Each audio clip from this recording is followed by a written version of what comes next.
We did see bad execution from Jameis, so I'm not going to completely sugarcoat it. He had 3 interceptions. Here he is from after the game, Devin, on if he apologized to his teammates for those turnovers. Yeah, I did. It was my fault. Like, there's evidence. I had 2 touchdowns. 2 touchdowns by the defense, pick sixes. Yeah, I've been here before. I got to play better. I am. In times like this, it's an opportunity to continue to glorify the Lord even through the toughest circumstances. I know I'm better than this. I know I'm just praying for the Lord to deliver me from pick sixes. Like, that's not me.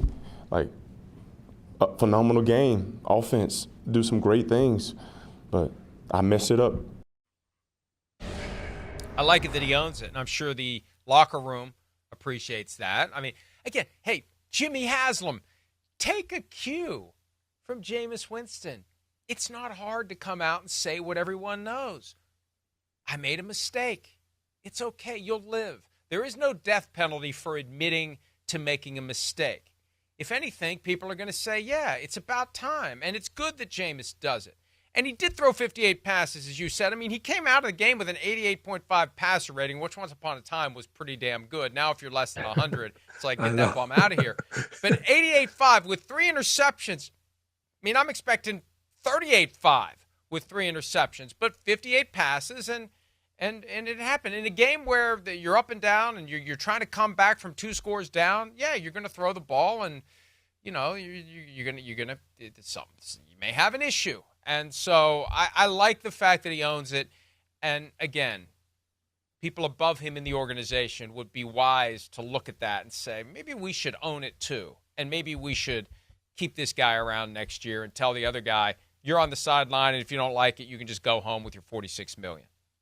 Exactly. And I think when you watch the game, the Benito interception, the pick six, it was a good play by Benito. He's further back in coverage and kind of sifts through 2 different people to see where Jameis is throwing and makes a good play there.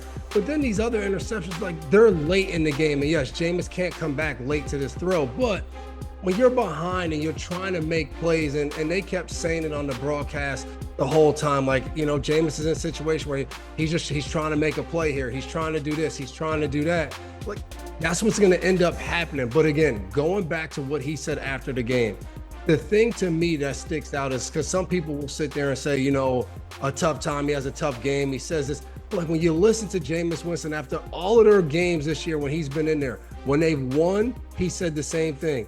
When they lost and he said, it's on me, he said the same thing. He said, hey, I'm going to rely on the Lord. This is what he puts his faith in. This is what he depends on. And he says it. He says it before the game. He says it to the team. He says it to the reporters that interview him before the game.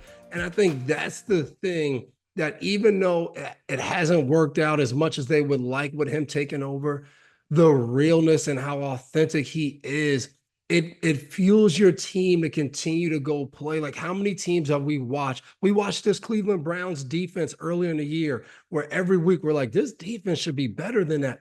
But they knew, like, hey, we don't really have a shot. And we're watching other teams in similar situations. Well, like, you don't have a shot to win. You watch the New York Giants, I don't think they really believe they have a shot to win. And I think that's the difference of these teams, that when you have a guy playing quarterback and you believe he can make enough plays for us to go win, there's a different level of confidence. Look at this Denver Broncos team. Like, they didn't believe last year that Russell Wilson gave him a shot to win. You get this rookie in here, Bo Nix. He didn't play perfect last night, but he makes some plays that, as a defense, as an offense, as a team, we can be good with this guy at quarterback. It just helps. And I think that's what teams miss sometimes. As you try to get better for the future and you think about, hey, we got to get this draft pick, we got to have all this money in cap space.